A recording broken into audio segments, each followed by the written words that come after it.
ইমামসকলক আমি কি ধৰণে সমাজৰ কামত আগুৱাই নিব পাৰিম।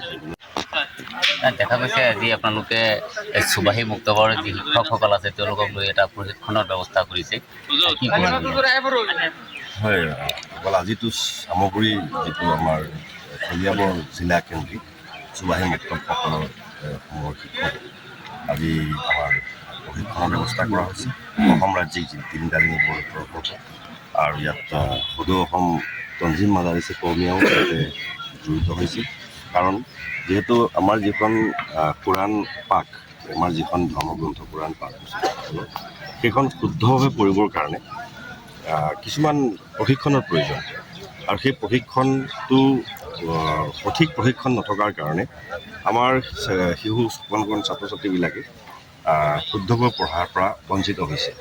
দেখা গৈছে যে শিক্ষক প্ৰশিক্ষণৰ অবিহনে শিক্ষাটো সম্পূৰ্ণ আচলতে নহয়, সেইটোতো সকলোৱেই জনা কথা। গতিকে শিক্ষকৰ প্ৰশিক্ষণটো প্ৰয়োজন।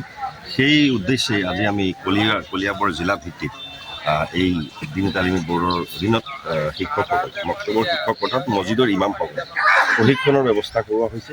আৰু এইটো অকল কোৰাণ পাক পঢ়োৱাৰ ক্ষেত্ৰত নহয়, নৈতিক শিক্ষা, নীতিগত শিক্ষা দিয়াৰ ক্ষেত্ৰত আমি কিমানখিনি আৰু কি ধৰণে আগুৱাই গ'লে আমি নৈতিক কৰিম, এই ক্ষেত্ৰত আমি ইমামসকল যিহেতু আমাৰ মছজিদৰ সমাজৰ গুৰিধৰ, এই সমাজৰ গুৰিধৰোঁতা ইমামসকলক আমি কি ধৰণে সমাজৰ কামত আগুৱাই নিব পাৰিম, নৈতিক শিক্ষা দিয়াৰ ক্ষেত্ৰত সমাজখন আগুৱাই নিয়াৰ ক্ষেত্ৰত এই ক্ষেত্ৰত আমাৰ